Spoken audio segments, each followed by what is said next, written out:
by gravel roads. I actually love them. They're my favourite roads. One of the keys to travelling on them is to, first of all, plan your trip so that you don't have to travel fast. Right now I'm doing 70 kilometres an hour, and that's plenty. The other thing to do is to let your tyres down a little, particularly on the kind of gravel that has sharp stones. So by a little, sometimes, if it's a really good gravel road, just drop them a few PSI, maybe 5 PSI or something like that. But the rule of thumb for gravel roads, particularly those that have sharp stones, is to drop your tyre pressure by 20%. So for the average four-wheel drive, that's probably in the high 20 PSIs. Now don't take that too much as gospel. It does depend on the load, and it does depend on the structure of your tyres, whether or not they're light truck tyres. So that's why the 20% rule.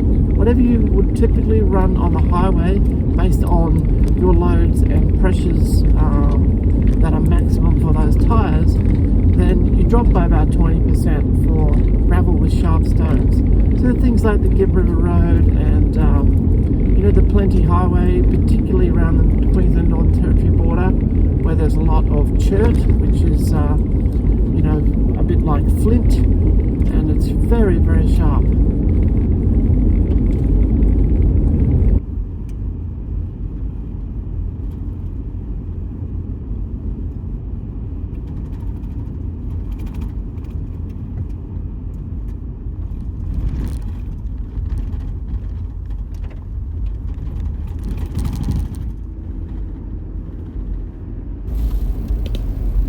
Another thing that people don't realise they can do is they can go from two-wheel drive to four-wheel drive on the fly without depressing the clutch, without slowing down. Wouldn't want to do it on a steep hill, but you can certainly do it on the flat. No problem at all. Just reach down, move the lever from two-wheel drive to four-wheel drive. You can move it back from four-wheel drive to two-wheel drive. It's not a problem. You can just do it. Now, in some rare circumstances, it might not come out of four-wheel drive, and I find that if you dab your brake and then hit your accelerator, it'll just come out. But if not, just stop and back up and away you go. But that's usually not a problem if you're on dirt roads. Now, I'm in what's called a full-time four-wheel drive. They're not really full-time four-wheel drive. That's a whole story for another video. But you can do the same thing in a part-time four-wheel drive, one that has two-wheel drive, four-wheel drive positions. What you can't do is shift into low range. For that, you must stop, push the clutch in, or in an automatic, put the gear lever into the neutral position. You cannot shift into low range. That would be disastrous. But going from two-wheel drive to four-wheel drive is not a problem. And going from high to high locked in a full-time four-wheel drive is not a problem. I'll explain all these in another video one day. The benefit of being in four-wheel drive, proper four-wheel drive, when you're on gravel roads, is you have much better control for sharp corners and loose gravel.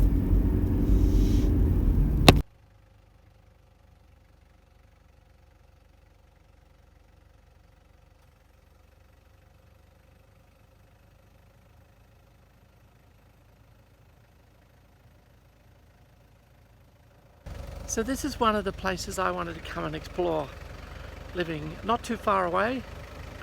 It's always been on my mind to have a look at. I've flown over this mountain range more times than I can count in my sailplane, and been quite low at the top of it as well. I've also outlanded, in other words landed where I hadn't been aiming to land. In other words, not being able to make it home to my home airport. I've outlanded out this way in the paddocks.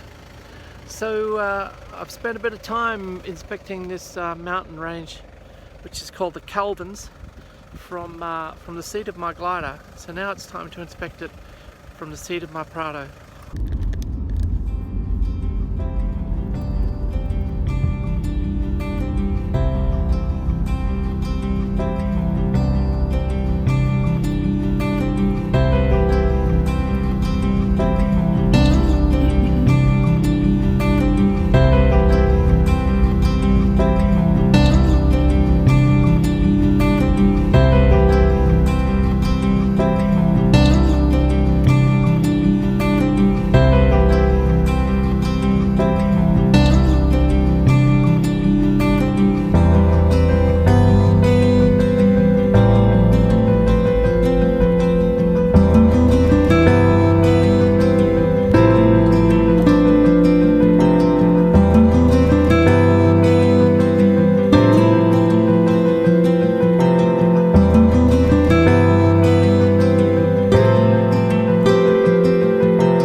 I decided to do a little detour, and this place is called Dripping Rock, and looks like a lovely place.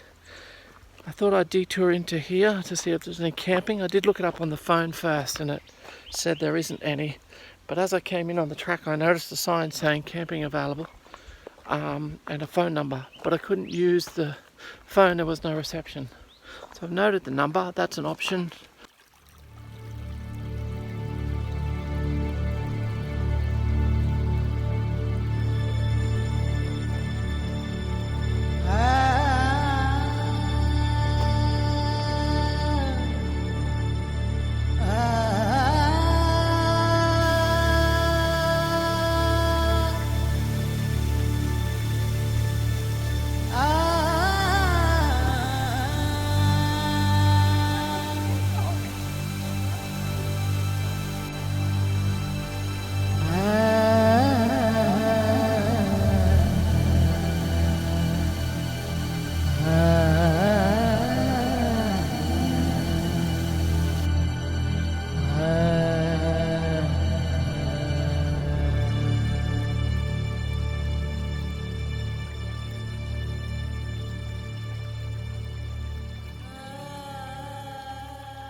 Okay, found my camp for the night,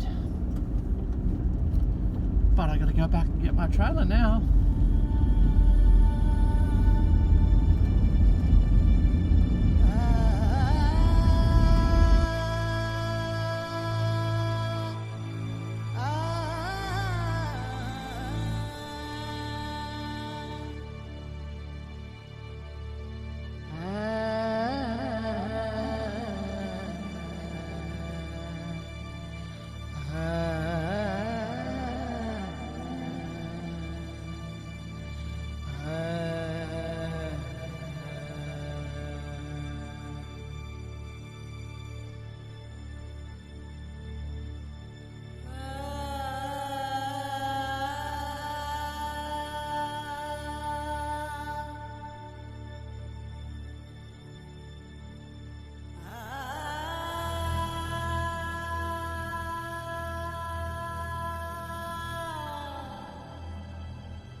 Okay, hopefully this is where I'm going to camp for the night.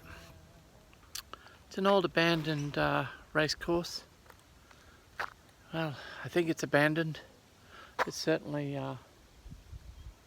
not well kept at the moment, but anyway, this will do us. I'm pretty tired, so tomorrow we'll go and explore another back road. So first thing to do is get the fridge going again, which it is. I notice a lot of dust is coming through the back door, so I have to look at doing a better seal at some point in time. Anyway, we'll give it a bit of a tidy up, and got to get the fire on because I've got lamb shanks to do.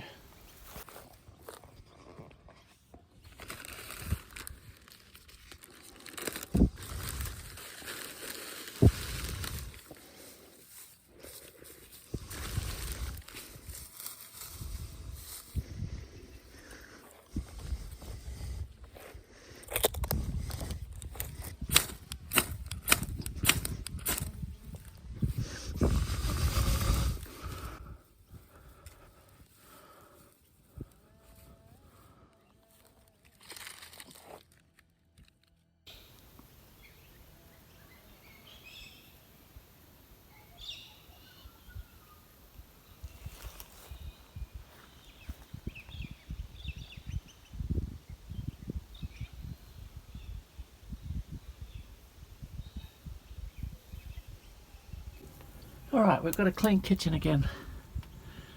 Beautiful. Okay, let's get this lamb shank browned up. Didn't bring any rosemary. What a mistake.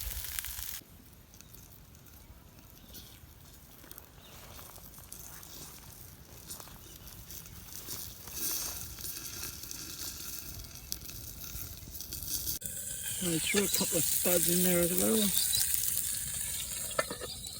Unfortunately the butter landed on the ground, so I've just put a bit of oil in instead. That should go quite nicely. Time for a cold beverage. Well folks, as you can see, it's getting very dark, and I think it's time, while my dinner is cooking, that I watched a little bit of bush TV.